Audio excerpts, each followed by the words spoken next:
Hello everyone and welcome to another episode of Sugar and Sprinkle. On this video, I'm going to be showing you how to make Otap. And for the ingredients, we are going to need a bread flour, a warm milk,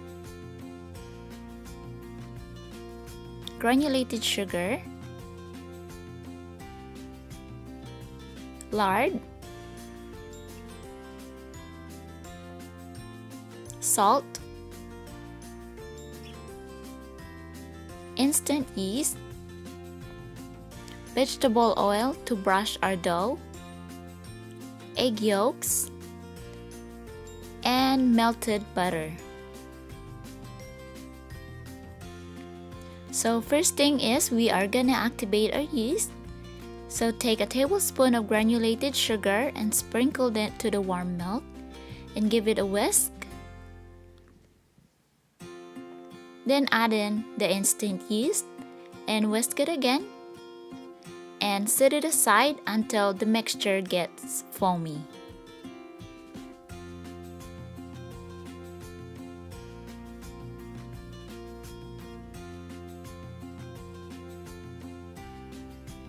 So now combine all of your dry ingredients. So to the bread flour, add in the rest of the granulated sugar,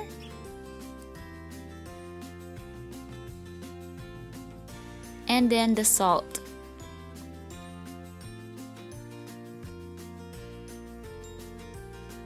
And if you want the recipe on this video, there will be a link in the description box below, okay? All the measurement will be in there too. So please check it out.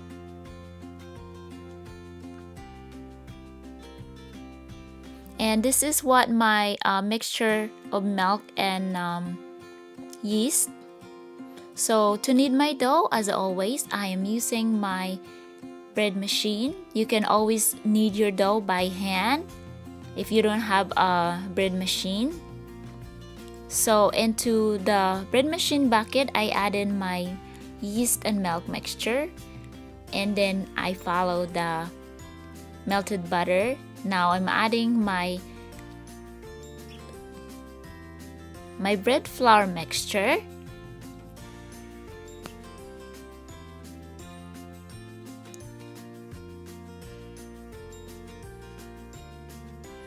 my lard,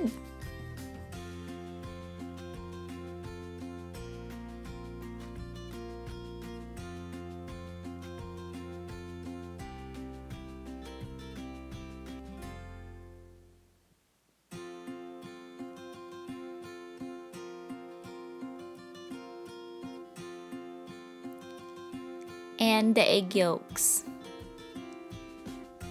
And then you're gonna knead the dough if using by your hand until the dough gets smooth and elastic.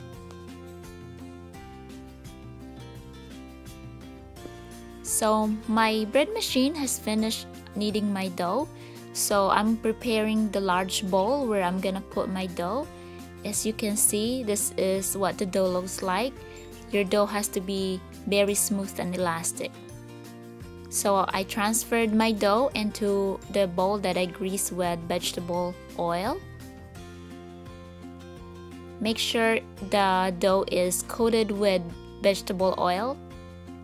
And then you're gonna cover this and let this rise for about 45 minutes to 1 hour depending on your place. So after 1 hour, my dough has doubled in size. This is now ready to roll. So now we are gonna roll our dough into very thin, almost like a paper thin. So that's the key here, is to get the dough very, very thin.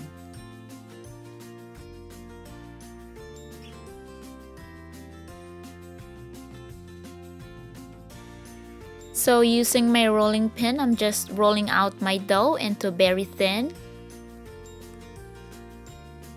And then after that, I am brushing it with vegetable oil, but leaving 1/4 inch away from the sides,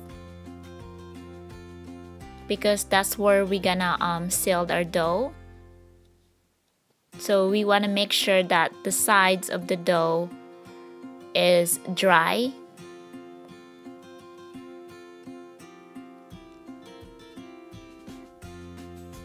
So this method will help achieve the layered of the Otap, that layered texture on the top of it.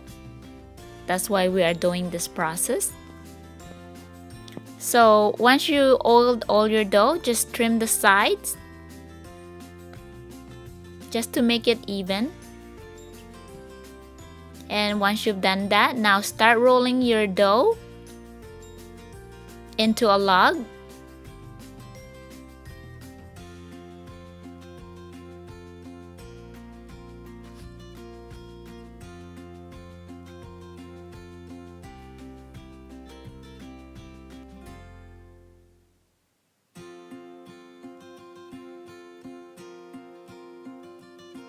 Again, the recipe on this video will be there will be a link in the description box below.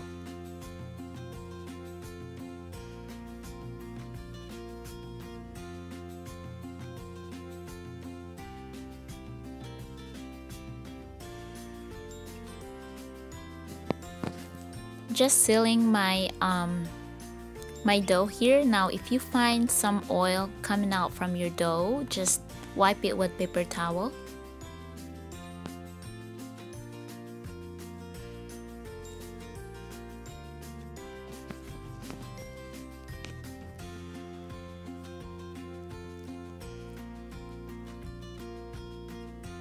So with the dough cutter, start cutting your dough into 1/2 inch thick. I cut mine a little bit thicker, so that's why my Otap is a little bit bigger. So the thicker you cut your dough is the bigger your Otap is gonna be, and then the thinner you cut your dough is the smaller your Otap is gonna be. So just keep that in mind. And once you cut all your dough, you're gonna let this rest again for another 30 to 45 minutes, depending on how warm your place is. And while the dough is resting, I line my baking sheet with parchment paper, as you can see over here.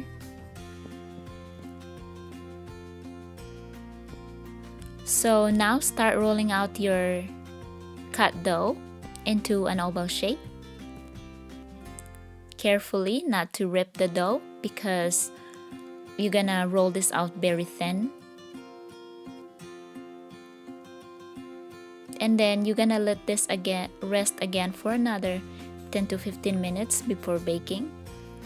And then you're gonna bake this into the oven, 350 preheated oven, for about 15 to 18 minutes. Make sure you keep an eye on it, because your dough is very thin and it's prone to get burned.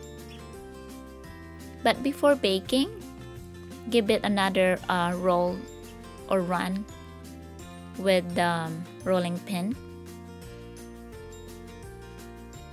So this is now ready to go into the oven. I'm gonna show you one more time.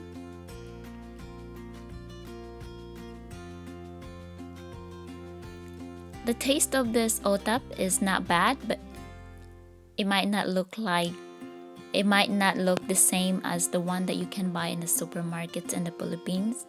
It may be because of the flour, because in there they have a first class flour.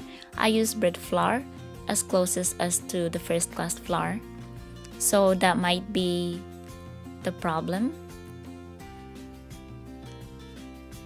I brought this to the Filipino gathering, and people like them, especially the kids, and some people also placed an order for this Otap.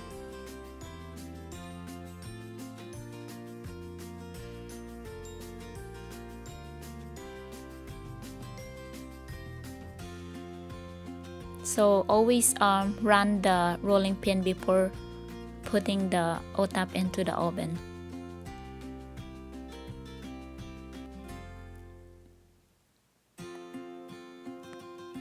And this is what my Otaps looked like. As you can see, it's a little bit bigger than the one you can buy at the supermarkets. But thank you so much for watching, guys, and I hope you like it, and you're gonna give it a try. Bye!